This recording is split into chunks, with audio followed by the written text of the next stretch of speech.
Bismillahirrahmanirrahim. Kembali lagi. Pada kesempatan kali ini kita akan membacakan lanjutan dari kisah yang sebelumnya sudah kita bacakan, yaitu tentang cerita si Halimah dengan Mahyun. Di mana pada sesi yang kedua ini kita akan membacakan bagaimana bulan-bulan pertama pernikahan Mahyun. Tanpa berlama-lama, kita mulai saja pada ceritanya. Suara speaker masjid kampung yang memperdengarkan suara kasidah, yang kadang-kadang diselingi dengan suara pengurus masjid yang memungut sumbangan wajib untuk biaya pembangunan. Sementara di sisi lain, perekonomian masyarakat semakin saja memburuk. Mata pencaharian mereka sangat sulit. Musim panen yang ditunggu-tunggu tak juga kunjung tiba. Sementara pengurus masjid setiap hari terus mengumumkan agar masyarakat segera melunasi pungutan wajib berdasarkan kelas ekonomi masing-masing. Keluarga yang sedikit memiliki penghasilan lebih dipungut dengan jumlah Rp200.000. Sementara kelas ekonomi menengah dipungut sejumlah Rp150.000. Dan kelas ekonomi masyarakat rendah dipungut dengan jumlah Rp100.000. Jumlah itu sangat berat di tengah masyarakat. Berhubung mata pencaharian masyarakat belum ada saat itu. Mereka hanya bisa menunggu musim panen tiba. Tetapi masyarakat mau tidak mau harus membayar. Karena takut dan malu jika namanya disebut melalui corong speaker di setiap pagi. Hal itu cukup memberatkan masyarakat dengan kondisi ekonomi yang sulit. Sementara para tokoh agama dan masyarakat ingin bermegah-megahan dalam membuat rumah Tuhan. Sementara masjid-masjid dan surau-surau tidak pernah penuh untuk sholat berjamaah. Ya, lebih banyak tiang dibandingkan dengan jumlah saf sholatnya.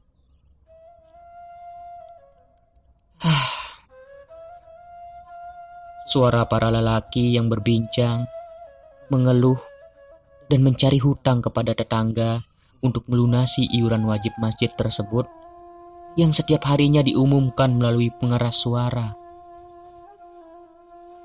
Sungguh, kita terlalu bermegah-megahan dalam beragama.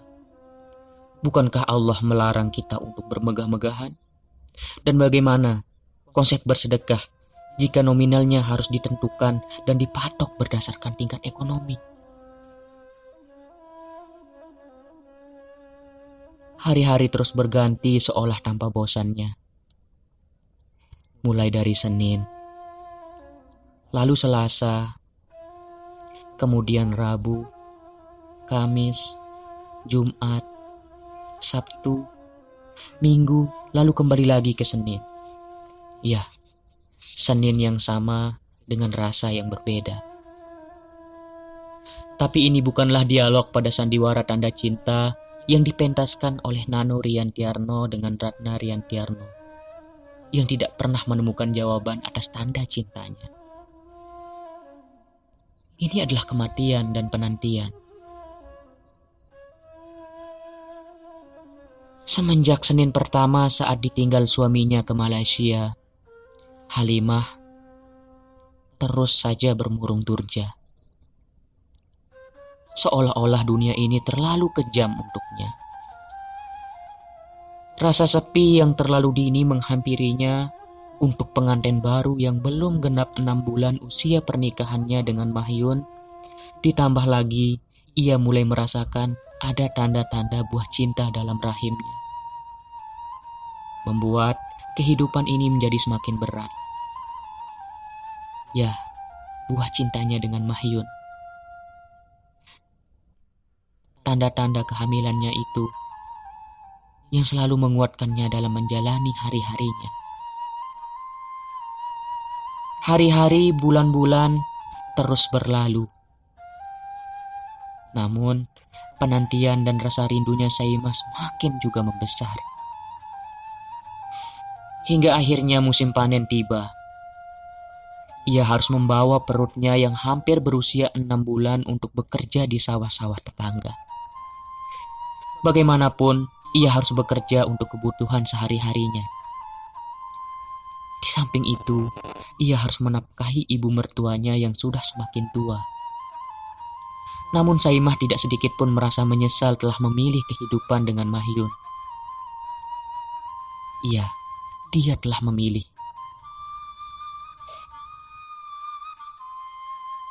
Ingatannya mulai mengaawang-awang, mengingat masa-masa pertama kalinya ia mengenal Mahyun. Ya, saat itu di acara begawe pernikahan Mami Purna, dia ingat betul di saat lagu-lagu dangdut Ida Laila terdengar dari jauh.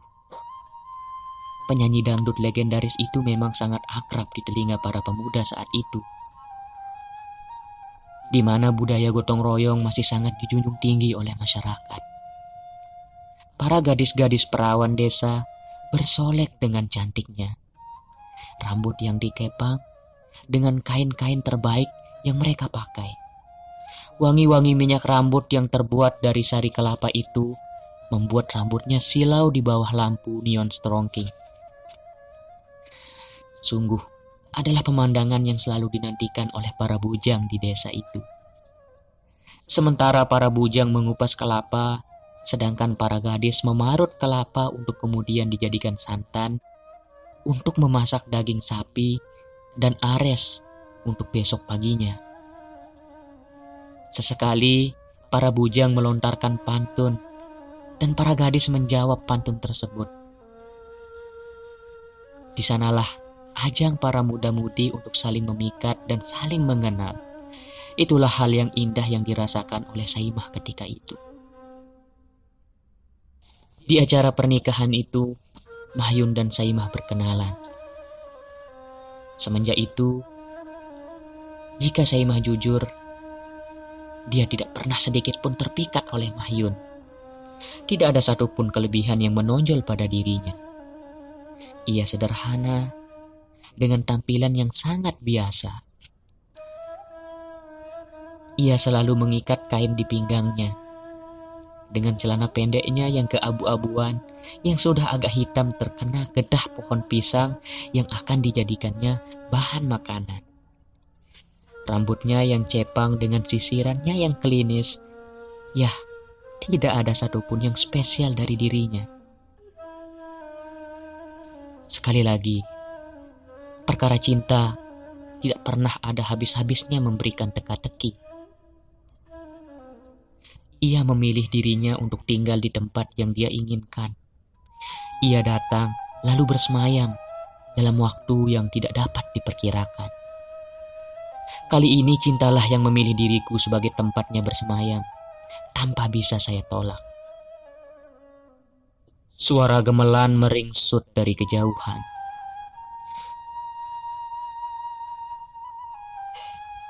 Sementara kepalanya belum memberikannya untuk terlelap. Malam semakin larut dengan kenangan-kenangan yang menari-nari di kepalanya.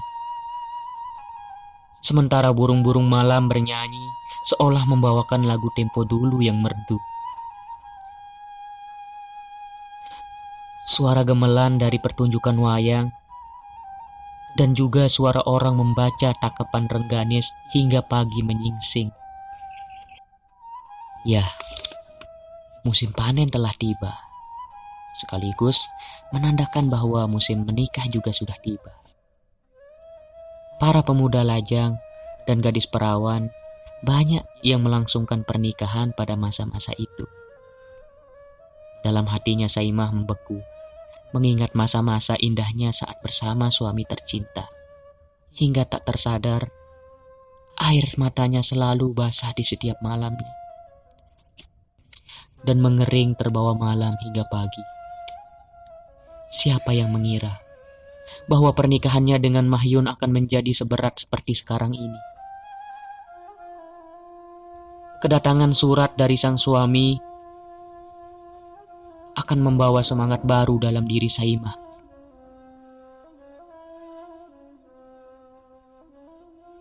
Bertandang tampak dari kejauhan di persimpangan lorong jalan yang dipenuhi oleh deretan pohon banten dan semak belukar, terlihat seorang laki-laki dengan motor butut. Anak-anak berlari-lari mengejar motor tersebut karena saat itu memang tidak banyak motor yang pernah masuk ke dalam kampung. Pagi yang cerah dengan langit yang kebiruan. Sementara Saimah sedang di sawah mengambil upah di sawah tetangganya. Seorang anak dari kejauhan berlari dengan kencang, dengan masih memakai pakaian bawahannya merah. Ya, itu adalah pakaian celana SD. Anak itu berteriak-teriak dari kejauhan memanggil Saimah. Ya, tentu saja teriakan itu membuat para pekerja yang lain juga ikut melihat. Beberapa para pekerja juga terbangun dari duduknya sambil ikutan membantu anak itu berteriak. Semuanya menjadi berteriak, "Saimah! Saimah!" Lalu teriakan itu terdengar oleh Saimah yang ternyata sedang berada di tengah hamparan padi yang sedang dia sabit untuk dipanen. Lalu ia terbangun dari duduknya sembari melambaikan tangan. Cukup berat ia untuk berdiri karena perutnya yang sudah semakin membesar. Lalu anak itu berlari dengan kencang menghampiri Saimah. Dengan nafas ngos-ngosan anak itu memberitahukan, "Saimah, ada surat buat kau." Saimah langsung kaget. Yang benar. Ya, dalam hati Saimah ada sesuatu yang bergetar dengan kencangnya. Dadanya berdegup. Tangannya mulai bergemetar seketika. Angin berhembus semakin kencang, meniup hamparan padi yang seolah ikut bersorak gembira. Dalam hatinya, itu pasti surat dari suaminya tercinta. Siapa lagi kalau bukan dia? Ia melempar penutup kepalanya dan dilepaskannya sabitnya begitu saja. Ia berlari tanpa menghiraukan apapun. Sesekali, kakinya masuk ke lubang tanah yang mulai retak oleh panasnya musim.